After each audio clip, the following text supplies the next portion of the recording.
Questo suggeritto di donami do mi wakaloji lobo jomio jiwewe Kristo dali hallelujah bo so don domido mi kudo zanfifon wo so kudo utadage beneto achicime ndewe bo jiwewe zid do ai hachime bo de nkun nwiwachele de ngamba ilo nso tohiweme na ndo sinha son tohiweme na ndo sinha lo setona chiwewe bo de enami hota enero o nkodonami kredi gbodo de enami do o cheju ogban hemi na zan to sanfifo igbe rodi na ndo sinha do hode asanti tanton o pedi do be kere me na do mo gigbo eto wa gokonami soyi o sam o taeton chanton me na hihiabo na hihiabo mina si Sam Chatonton. Okuno miton. Na into igbonvoto ayon le pome dole. Yagoze gigo to e dote yaga hu olon le. So nu yo po po vie to anonu le ko tome. O ye ko han hu no lodo na keto to le utu. Na eni do he keto le ko a hosi topo nu aboe. O le na yen le olon to ele pon. Azon alo vie to le ton le osun gbe le po e ye ko ze ali da ina. Eto egbeto o ye do to nu funi je ego. Oro vi beto ton o ye do to ti dre pon. Ye yi do da bueno pe vide u juwe ye we. Eso yi ki go po ya ipo do shun o je gba kunne. Ye ko yi do do kan to azon alo to enu tonji. Ye so yi onu popo do afo etonglo. Lengbo le po o ile po go ga. O e po kani etin to gbe me le po. O he to o ji agale. O vi etin to o kume. O nu de pepe e don bon ali o tonji le po. Okuno miton. Na yin to igbonvo to ayon le po me dole. we mina si bi mi ton daga na do don do chiwewe okuno mi ton me holengan ton krisi jesu do ni ton do vo trala fli fli mi je bene toji bo nye futin tin lo gali yin da blade bo ma yin do mina ro mele kurumbai ni mele kurumbai anadona mi bonami yin o hia tre tre do asan chan we vivonu as osun chan we toton mi momo pona yin lo nugbo o tito o ma ton son chiwe o dewa shiba ni amamo onyu lo chiwe o dewa ton so wa ntoli ni lo sun gona yin le ma lemu so ito flen we mi anze pe to daga dide sam lo do okluno baba we nto gigo nawe ntoli aflim je benetoji benevi edo yaro ebe o tolo o ho igba do tele o asonwe to flen le we aflin mi o gbeto he tin to emele abi mi o gbeto he o mi ton son akota eneme le we aflin si peto da gana ru don do chiwewe toli eflin we taili beneto vi baba mi don do to sanfi fo elbe mi se gbe mi to daga na no nawe gigo na no nawe yei na no nawe susu chewe yin o kluno mi ton ama do blo ama do depo chiwewe ma ble ma cha jeme ma no hom kunta kuna vector de pepe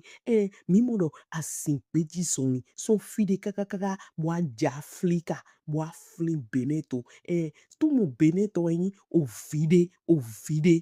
bwa adro do emi ni dra o fi mi to de lo pon mi do mi ton do yo pe yi pipa jewe mi nkan na gigo mi ton ye mi nana hangbe pipa ton je lo puro gewe je ntoli yewe da mi ta ide apajire to bona ogbo funfun mi bo ado teme na mi do beneto lo mi Bon, otoene egbonu supome shigba awa flin. Mi to ndo doe ntoli a flin mi. Mi na we gigo ntoli jiwe we pikpe we ayin. Sebo to acheji baba. To Jesu si ni kome mi hodelote ni she. Bon ni akon a 14 tan lo. E dodole okluno mi ton. Na o ni to gbonvo to ayi hon le po. To ayi hon le po me dole. Hiye koze gigo toe dote yaga hu olonle hallelujah zeda ga gigo chiwe we ton hu kan olonle edodo yaro otori ma gbonfo na tori nulo polo we me po papata yin we ni inobro mi wetinto aho bodome bo eto gbeji osidan file abi otodevo me mi no dodo ye to yun fi ete lo kuku yun fi ete lo e ba ile fi ete lo yun han pe bene to mi to ma yun han pe bueno ata edi domlo de pore tinto to logo we gbo ma goran ma do aido de pore ma tinto to de pepego adavo de po ekento do ayi na do singando he betole do kan limon gbenu shiba to gan heme anzi gbitwe daga ando baba ndo do gigotwe he tinto aga hu olole wezo wa flin bene wa flin bene a flin na we pe sigbe to daga bo hode ru baba mi dondo to Jesu sin come ntoli a flin bene ama won jimi awon a flin ro mi dido vide o viene o dan home we no dai shigba awa de to son dan home wa yo ro vide eduna yin o fina we bene ben un fils à Dieu mi dúpẹ́, mi yóò dàgbé do mi le nu ele popon de ako azemi fun ajiji me na no sken do e ya mi ni fun na no sken do pe he mi na san chawe bo ni atemo pe to lo poge tata o pe ndúpẹ́ baba aloche yaga na dàgbé yin we ntoli aflin je otoloji afin afigbe mi ton le afigbe mi no ton le afigbe achi no ton le achi to ton le he ma so timba he ko wa so ye wa so ye ma no gbe bodu shigba fide ye tinte to gboje te to na yo we mo le gan le home to yin podo yin àwọn pa olon to he adero yin akota to energy na do skando mo pe to de awi ato he fun na do skando no te to nkan to na san chawe vivon o sun chawe tolo me ntori ado ti tori na yin to ro yi o pe to yi pipa na flimi amade yin o gbe to le pepe rovo ni ekpon bo kon bo chan ina to ro mlo o kan de we ho ti we ndo flin bene ngbo kan lo we ho bo mi na we gigo sebo do acheji to Jesu sin ni come we mi ho de lote ni she o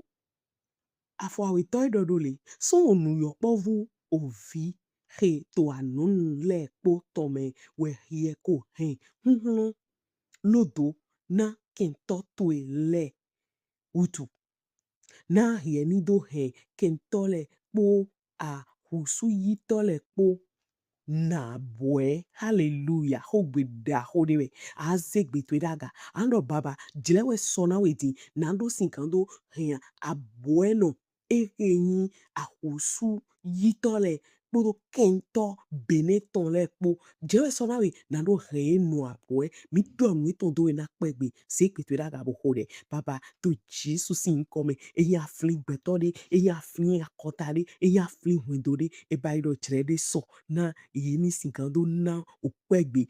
etano he pegbe wa ahwangba odudeji chijo nyona hota londo ho pipe bo music bi mi to raga to jleme na lo dope ntoli ogande ho bo ade mi wo anonu ntoli ni ekpon nye futintin we he to yakota blebu to me awa ho pra mi ajiji me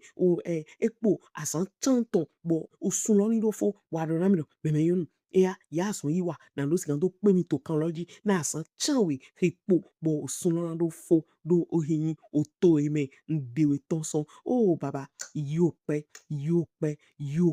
mi o dagbe nítorí jereso na ni singando o kento le no aboe yo wa hosu yito do nyiran kanjile de jereso na we na ni singando no aboe mi o dagbe ton mo mi do pe ton se bo dwa cheji to Jesu si nko me mi ho de lote ni she wita tonton do lo le ero wenu na nyele olon to ele pon azon alo vi ye yo etwe le osun po osun vule po he ko zelia yi ze alida yi na etewe gbeto bo he doto mflinje ego poro ovi gbeto ton bo he doto didlekpon hallelujah anzegbe twedaga ando baba ndondoe na dlakpontoe do gbezancheji taidi benevisun taidi beneviun ndondoe ndole aflin jeji eya aflin je oto blebuji oto ene ki gode ro bioeme nyona de ro bioeme bo didento didodo bo minando ze pe lodo aga emi singando yewe o weta de sin otan wa icheme ma ando weta ro pepe shiba ni anyo lutu sin otan lutu moabitin we ema in Israeli vi bo fi de asute moabitin lo le de asweton ku asu oto sin babaro suso mon ku no vi atimla hwa suloton yo wen dolo yime pova bo iya lo kere asweton sin ya kere wa po bo vi vere to memenyo mene sin kume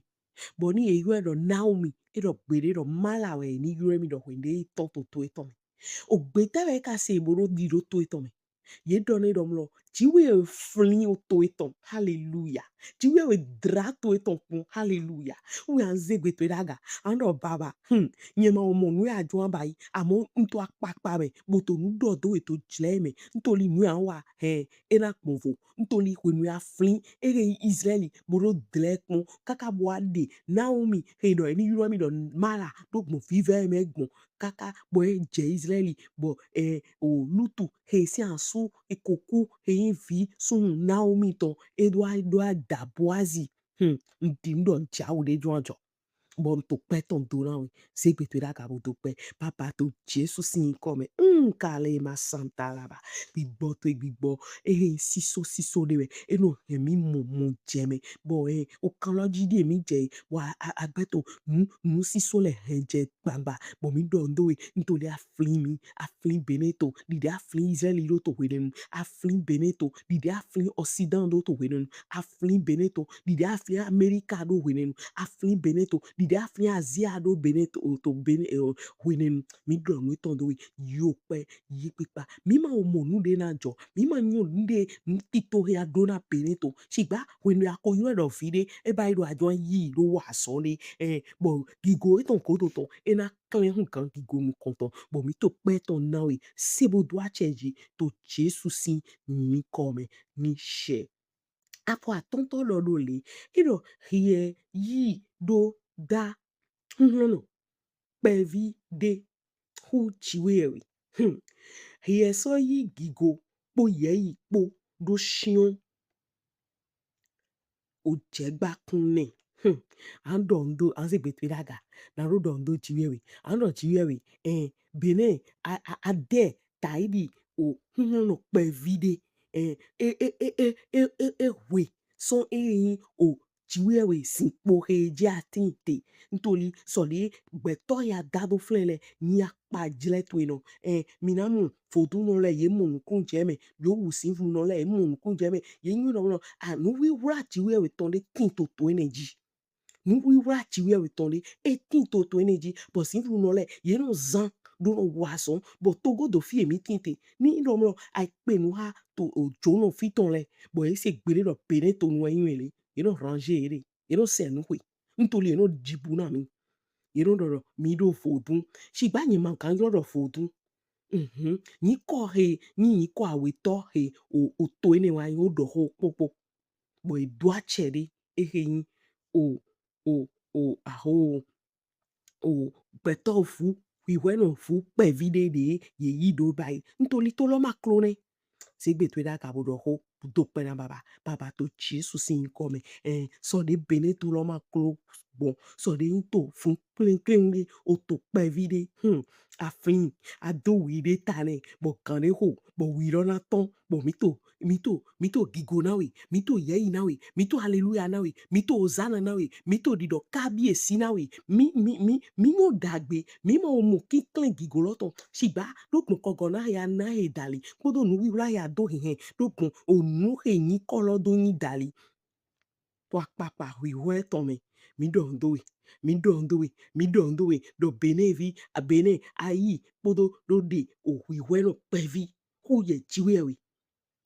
bo so igigo bo yeyi bo do shon ehin o jegbakune mi na igigo eto yo pe mi o dagbe ehin nu ri awa eto do bene to sin gigo na clean na oni to akan shosho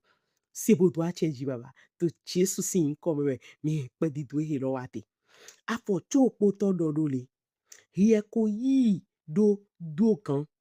do azon alotwe tonji hie so yi ohun popo do afọ etonglo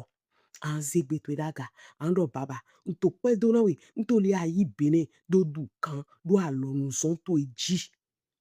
bo bene vile de tin to klisti menugbo yin o kan to alonu son to eji do baba nto pe do na we do kan re ho bo hihun to he voduno yo nuwa to le yi bodo season bo o bene do ehin o sinzin o fodun to kan lo ho wana flije hihun na flije yisi no lesi an lome bo yena zana gigoto ya kan chocho sekpe to da gabo to pe baba to Jesus sin come kele di de afo chopo ehin samu o ta chanton to lo doru mi dúpẹ́, mi dúpẹ́, mi dúpẹ́, mi dúpẹ́ nítorí àìbéné ló dùn kan ló àlọ́nùsán tó èjì òfin ebéné yín lọ bẹ́ẹ̀lù fils dìde tàdé náà tó tán sán ìlú mẹ́rọ yòófó gbèmẹ́rọ français gbèmẹ́rọ mi dọ̀ndó e nítorí àìbéné ló dùn kan ló àlọ́nùsán tó èjì bọ̀ yóò wé tí tó Kristi mẹ́ nígbólẹ̀ wẹ́nu anánáyé jọ́jẹ̀ bọ̀ iná pé hàwé ẹ̀yìn èdègbè dọ̀ òwe ní sẹ̀tẹ̀ nama yin chiwe ni ja mwe na indore mi to pe ton do mi yo dagbe ndi awaton nítorí ana transférer hinoro son zinvlu lesi an lowe wa do hihon hihon no lesi an lowe bo mi to dodo e yo pe na yeso yi onu popo do afo etonglo bo peni no ade pepe retin to Kristi me wenuena tin bo to zonlizi to azonya kan si vuru tonji plekpona te to afo etonglo hallelujah mi nawe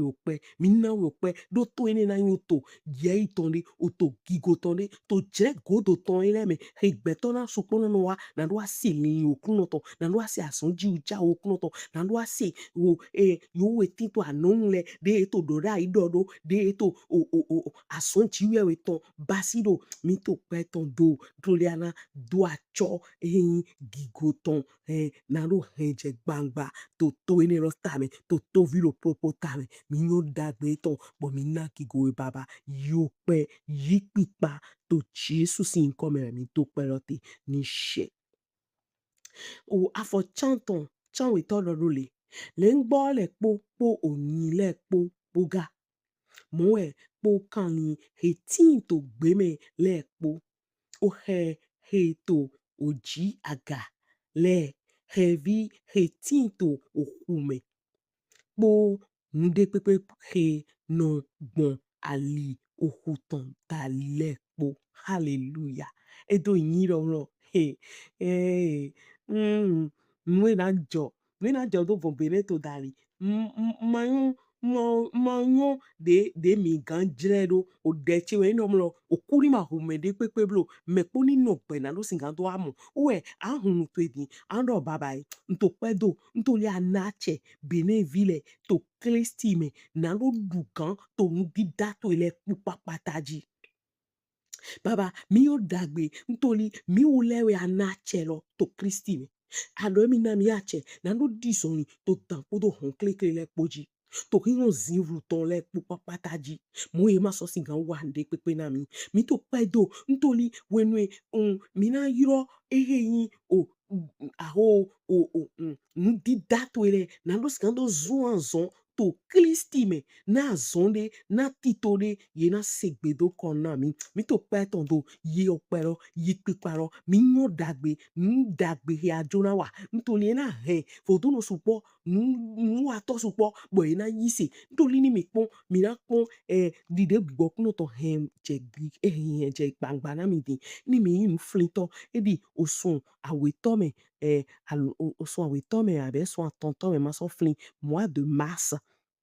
Bon, iwa mo mars we abi a mai ou avril ma so flin bo iwa mo nu ato de to afranco he mi o ji nu ton le po so mo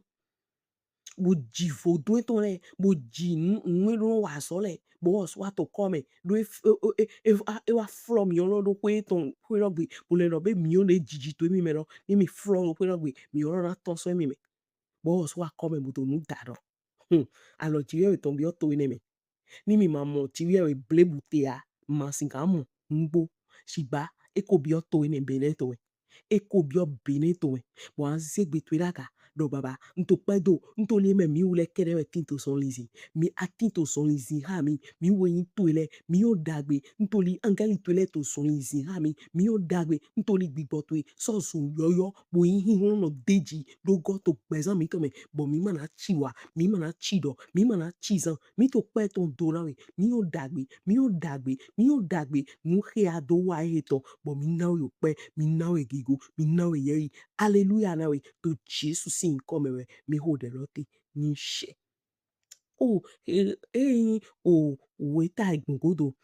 eyin weta o afọchene tọrọle okruno mi to na yin to igbonvo to ayi hon le po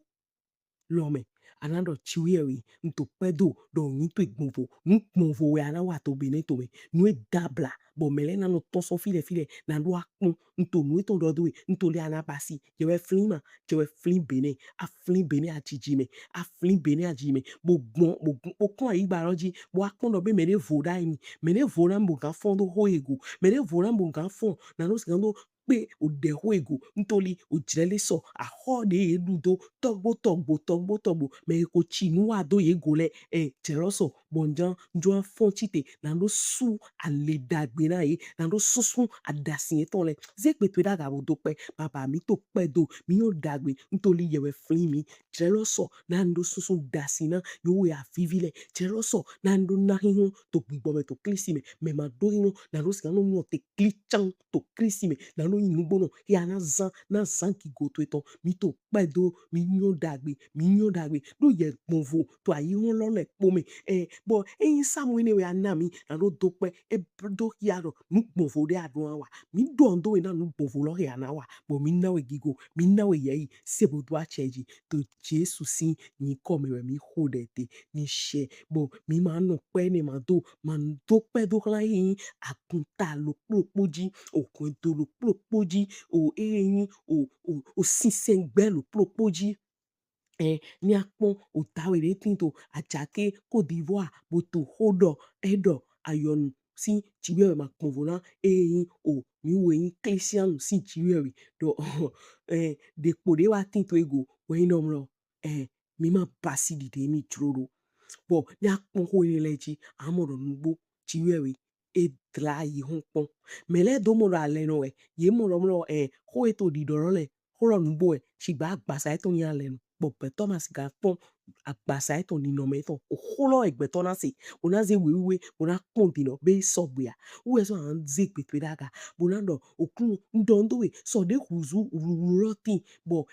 yi se no supo he ho me jiwe to gble male no supo he ho me jiwe to gble yen gbe tin to yi se me o agungan che gbe tin to yi se me bu di si ro pe de gbe pu to hun do le me to akun le me to gbe ta le me Segbe to da ka bo to pe. Baba to Jesu si nko mi. Mi wa sin pegbe. Dogun eyin agun gan le dali. Dogun agun vilo popo dali. Dogun hwentoro popo ta. Dogun achito achinoro popo si gbesanji to ekeyin hwentoro popo me to kota lo popo. Mi do ando we baba. Mi nawe ope toli mi we he ti to Kristi mele hwento me mi tonson le akun me mi tonson le amandike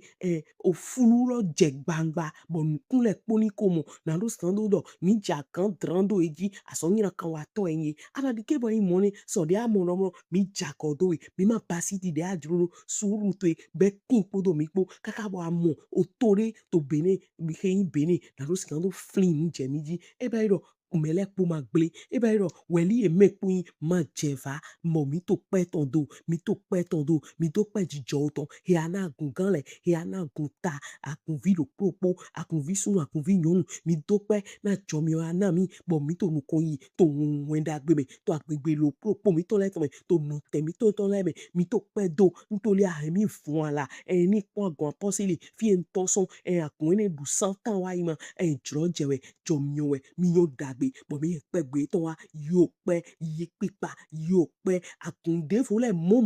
ye kon assemblée de Dieu ye kon force quoi akun teme teme ye be kin to ayi bo budi si to be kin to ayi ha me bo de atin to ajake bo to akwado bo me me sunu he ta ide ale no ne si onu me adojuro mele petole ni le kwa ye ni le kwa ntoli jire kwe dita tolo le blan ma so tiba jomi o ma so timba jona ma so timba ina strena mero popo kredi de e basilo bo mi to pelo do de mi to si se ato aso wa to ai ha mi to we na no vo sepo we mi yon dagbe he to bo mi na we pe gbe to yo pe baba yi pipa se bo to acheji to Jesu si nko me we mi hodete mi she aso zegbe to daga na no do pe do e ma di na jiwe we do jiwe we ama di ke bo ahon dro lo beneto we amadikebo ahon zebele to mi nyo dagbe nyo dagbe to lebran to su to bene to ji ahon su pona ojo bo mi na o hu mi de le bo hu na o so kon yin jiwe we do alo te na gun alo pare sigbe to da ka bo ode to pe na jiwe we baba mi so nyo dagbe ntoli jiwe yin ahon gba to da ho adodo no de we Jesu che ume isile oyule wenu ahon gbigba ahon gba to da ho adodo no de we Jesu che ume isile oyule wenu ahon gbi nu wa to de wa pon mi ena mo gigo gan o to azun kan wa to de kun mi ena mo gigo gan o to buena su ne diazon eton do gan bi we mi o leyin to gbigbo Kristi o Jesu to me hallelujah bo kan vi ayi mi do bayi to gbigbo Kristi Jesu to me bo àwọn supona otin na no va bene sudo shigba ni gbeto de akun awe atoye be ile pliropo bo mni dele ano si bo apueno tin mi do nu eton do ma yan ba mi ton e ma de hi ho mi ton e ma nu bibla mi ton won yin na to ewe baba wo mi do ndo no yin na lo mi do ndo won yin na lo mi do ndo won yin na lo yo pe to le mi no dagbe abasigba o mi lita ina we to hi we me na jewe dram o mi pon na ro skando flimi bo mi no dagbe nu e si o pe epo wo mi ma dole je yin pe po bo we no mi na to so kan roji ai ha mi ton gbigbo wete mi he wa flime na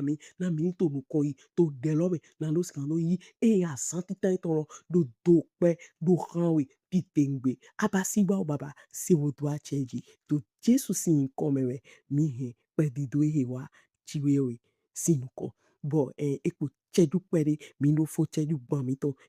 mi o atteindre objectif egbe ton mi nana yin o Otuoche me rokropo na lo skando va continuer no koi to deton do propo me asanto me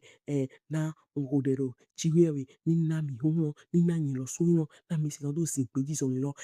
de ko apero to no bibla lo me le no ho afon ka je kan to me le no ho afon ka je kan chu po me le no ho afon me ka je eyin kan chene me we jaiton de amo hihondo we ani basido shiba hendo ya to me do ya asengbe ton en pe dido san mo flin ni dagbe de ti we nawe to bene to me le de amo yi le ati de ama mo yi to pe na plepo e do dagbe wa to dagbe ni to to pe e na so mo de vo yi eyan mi ndo dochi eso yi o so de ja bo mi na to nkan yi na do skando fe ti we na do bi ocho na nyirando ma wa todo teme teme leton eyan e daro mi no kanji